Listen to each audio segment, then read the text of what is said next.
Ngayong araw, maglalagay tayo ng gas spring. Ang gas spring nga pala ay ginagamit para kusa na lang naangat yung pinto ng hoist box. Maglalagay na rin pala tayo ng mga tagging doon sa may control station. I-pull out na rin yung mga kailangang i-pull out para i-repair. Ay, ako nga pala si Louie. Isang ordinaryong tao na lumalaban ng patas sa trabaho. Sinisilip-silip nga muna namin kung paano namin ilalagay yung gas spring. Sinisilip at pinag-aaralan nga namin kung paano namin ipupwesto yung gas spring. Hindi lang din kasi pwedeng basta ilagay lang yon kasi baka tumabingi kagaya ng mukha nito.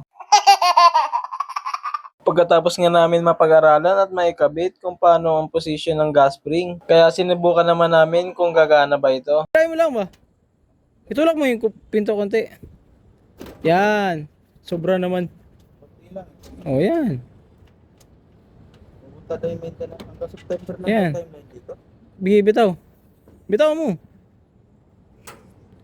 Sukat mo ba Bitaw. yung muna, boy?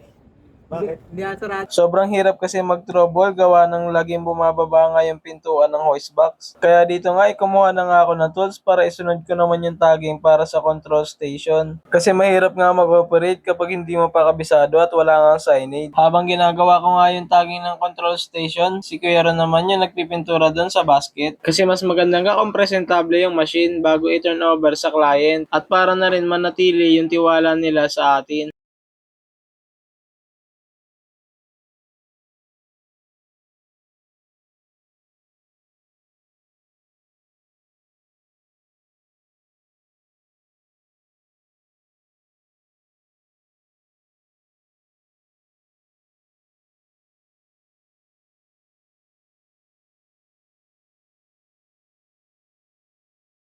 At pagkatapos nga natin malagyan ng tagging yung control station, dito naman tayo sa basket para pinturahan natin ng primer gray. Para na rin magmukhang bago yung basket at hindi nga pangit tignan.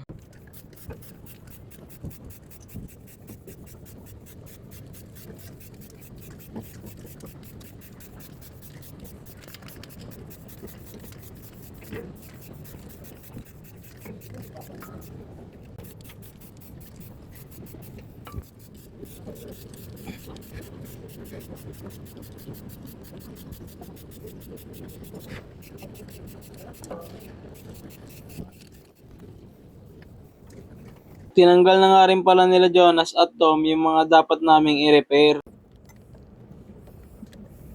Nabunot lang siguro to. Siya naman din nasagad lang siguro. Oh, hindi na. Oh, yan. Yan yung problema. Yan yung problema natin. Kailangan niya magkaroon ng stopper dito. Ah, okay. Doon, di ba? May space pa to dito? Oh, may space pa yan dyan. So, ang dapat gawin dyan, pakilo natin to tanso. O, di ba narinig niyo naman? Pakilo agad yung nasa isip nitong kupal na to. Dali-dali na nga kaming umalis dyan dahil bumuhos na nga bigla yung malakas na ulan. May balat kasi sa puwet yung isang kasama namin. Pinuntura pa kasi ng pinundarahan pa kasi yung babae. Pinundarahan pa kasi yung babae. Naiwan? Ang inang bambal ko.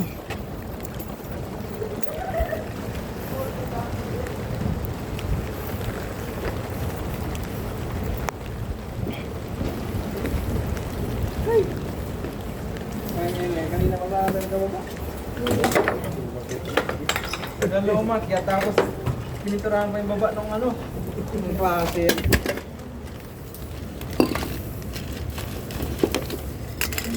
Maliit na yun. Ayos ba tayo dyan?